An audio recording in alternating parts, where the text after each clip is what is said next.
People wake up in the morning, they begin to think about their problems. Those problems are circuits of memories in the brain. Each one of those memories are connected to people and things at certain times and places. And if the brain is a record of the past, the moment they start their day, they're already thinking in the past. Each one of those memories has an emotion.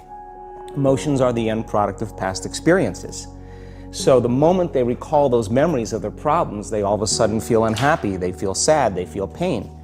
Now, how you think and how you feel creates your state of being. So the person's entire state of being when they start their day is in the past. So what does that mean? The familiar past will sooner or later be predictable future. So if you believe that your thoughts have something to do with your destiny, and you can't think greater than how you feel, or feelings have become the means of thinking, by very definition of emotions, you're thinking in the past. And for the most part, you're going to keep creating the same life. So then people grab their cell phone, they check their WhatsApp, they check their text, they check their emails, they check Facebook, they take a picture of their feet, they post it on Facebook, they tweet something, they do Instagram, they check the news, and now they feel really connected to everything that's known in their life. And then they go through a series of routine behaviors.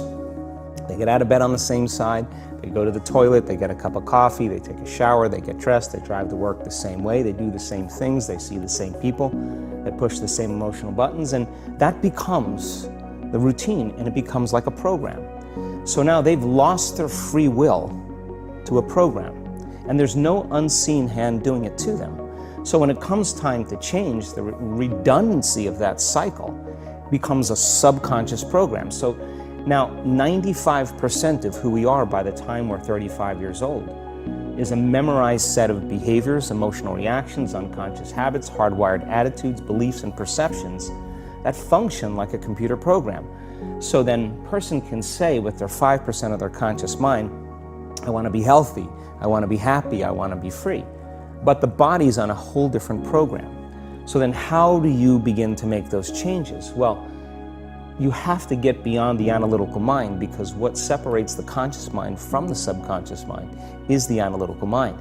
And that's where meditation comes in, because you can teach people through practice how to change their brainwaves, slow them down. And when they do that properly, they do enter the operating system where they can begin to make some really important changes. So most people then wait for crisis or trauma or disease or diagnosis. They wait for loss, some tragedy to make up their mind to change. And my message is, why wait? And you can learn and change in a state of pain and suffering, or you can learn and change in a state of joy and inspiration. And I think right now, the cool thing is that people are waking up.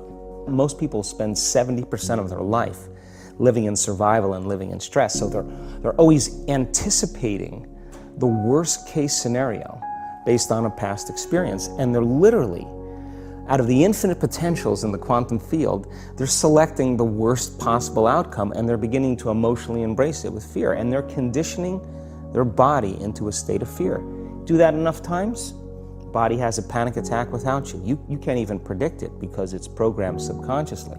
So people become addicted to the rush of those emotions, and they use the problems and conditions in their life to reaffirm their limitation, so at least they can feel something. So now when it comes time to change, you say to the person, why are you this way? Well, every time they recall the event, they're producing the same chemistry in their brain and body as if the event is occurring, firing and wiring the same circuits and sending the same emotional signature to the body. Well, what's the relevance behind that? Well, your body is your unconscious mind. In a sense, if you're sitting down and you start thinking about some future worst-case scenario that you're conjuring up in your mind, and you begin to feel the emotion of that event, your body doesn't know the difference between the event that's taking place in your world, outer world, and what you're creating by emotion or thought alone. So most people then, they're constantly reaffirming their emotional states. So when it comes time to give up that emotion, they can say, I really want to do it, but really the body is stronger than the mind because it's been conditioned that way. So the servant now has become the master, and the person all of a sudden, once they step into that unknown, they'd rather feel guilt and suffering because at least they can predict it. Being in the unknown is a scary place for most people because the unknown is uncertain. You know, people say to me, well, I can't predict my future. I'm in the unknown, and I always say the best way to predict your future is to create it. Not from the known, but from the unknown. What thoughts do you want to fire and wire in your brain? What behaviors do you want to demonstrate in one day? The act of rehearsing them mentally, closing your eyes, and rehearsing the action. Rehearsing the reaction of what you want, or the Yeah, action? the action of what you want. By closing your eyes and mentally rehearsing some action. If you're truly present, the brain does not know the difference between what you're imaging and what you're experiencing in 3D world. So then you begin to install the neurological hardware in your brain to look like the event has already occurred. Now, your brain is no longer a record of the past. Now it's a map to the future. And if you keep doing it, priming it that way, the hardware becomes a software program. And who knows, you just may start acting like a happy person. And then I think the hardest part is to teach our body emotionally what the future will feel like ahead of the actual experience. So what does that mean? You can't wait for your success to feel empowered. You can't wait for your wealth to feel abundant. You can't wait for your new relationship to feel love, or your healing to feel whole. I mean, that's the old model of reality, of cause and effect, you know, waiting for something outside of us to change how we feel inside of us. And when we feel better inside of us, we pay attention to whoever or whatever caused it. But what that means then is that from the Newtonian world is that most people spend their whole life living in lack, waiting for something to change out there. What do you mean the Newtonian world? The Newtonian world is all about the predictable. It's all about predicting the future. But the quantum model of reality is about causing an effect. The moment you start feeling abundant and worthy, you are generating wealth. The moment you're empowered and feel it, you're beginning to step towards your success. The moment you start feeling whole, your healing begins. And when you love yourself and you love all of life, you'll create an equal. And now you're causing an effect. And I think that's the difference between living as a victim in your world, saying, I am this way because of this person or that thing or this experience. They made me think and feel this way. When you switch that around, you become a creator of your world, and you start saying, my thinking and my feeling is changing an outcome in my life. And now that's a whole different game, and we start believing more that we're creators of reality. And most people, when they have a thought, they just think that that's the truth. And I think one of my greatest realizations in my own journey was, just because you have a thought doesn't necessarily mean it's true. So if you think 60 to 70,000 thoughts in one day, and we do, and 90% of those thoughts are the same thoughts as the day before, and you believe that your thoughts have something to do with your destiny, your life's not going to change very much, because the same thought leads to the same choice leads to the same behavior creates the same experience, and the same experience produces the same emotion. And so then the act of becoming conscious of this process to begin to become more aware of how you think, how you act, and how you feel. It's called metacognition. And so then, why is that important? Because the more conscious you become of those unconscious states of mind and body, the less likely you're going to go unconscious during the day. And that thought is not going to slip by your awareness unchecked, because it means to know thyself. The word meditation means to become familiar with.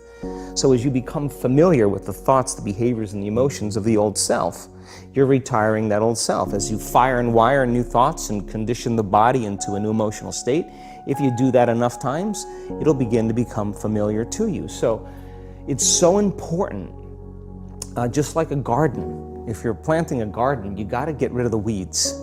You got to take the plants from the past year and you got to pull them out. The rocks that sift to the top that are like our emotional blocks, they have to be removed. The soil has to be tenderized and broken down. We have to make room to plant a new garden. So primarily, we learn the most about ourselves and others when we're uncomfortable. Because the moment you move into that uncomfortable state, normally a program jumps in. When that program jumps in, it's because the person doesn't want to be in the present moment and engage it consciously. If you're not being defined by a vision of the future, then you're left with the old memories of the past, and you will be predictable in your life.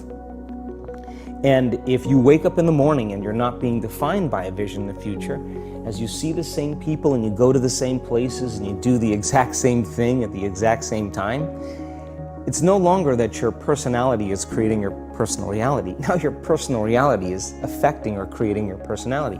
Your environment is really controlling how you think and feel unconsciously, because every person, everything, every place, every experience has a neurological network in your brain. Every experience that you have with every person produces an emotion. So some people will use their boss to reaffirm their addiction to judgment. They'll use their enemy to reaffirm their addiction to hatred. They'll use their friends to reaffirm their addiction to suffering. So now they need the outer world to feel something. So to change then is to be greater than your environment, to be greater than the conditions in your world. And the environment is that seductive. So then why is meditation the tool? Well, let's sit down, let's close our eyes. Let's disconnect from your outer environment. So if you're seeing less things, there's less stimulation going to your brain. If you're playing soft music or you have earplugs in, less sensory information coming to your brain, so you're disconnecting from your environment. If you can sit your body down and tell it to stay like an animal, stay right here. I'm going to feed you when we're done. You can get up and check your emails, you can do all your texts, but right now, you're going to sit there and obey me. So then, when you do that properly, and you're not eating anything or smelling anything or tasting anything, you're not up experiencing and feeling anything, you would have to agree with me that you're being defined by a thought, right?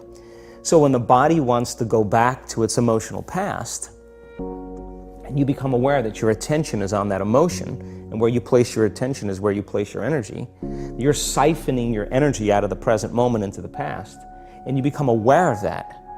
And you settle your body back down in the present moment, because it's saying, well, it's 8 o'clock. You normally get upset because you're in traffic around this time.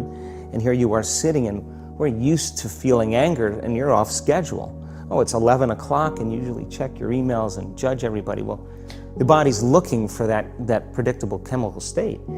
Every time you become aware that you're doing that, and your body is craving those emotions, and you settle it back down into the present moment, you're telling the body, it's no longer the mind, that you're the mind, and now your will is getting greater than the program. And if you keep doing this over and over again, over and over again, over and over again, just like training a stallion or a dog, it's just going to say, I'm going to sit. And the moment that happens, when the body's no longer the mind, when it finally surrenders, there's a liberation of energy.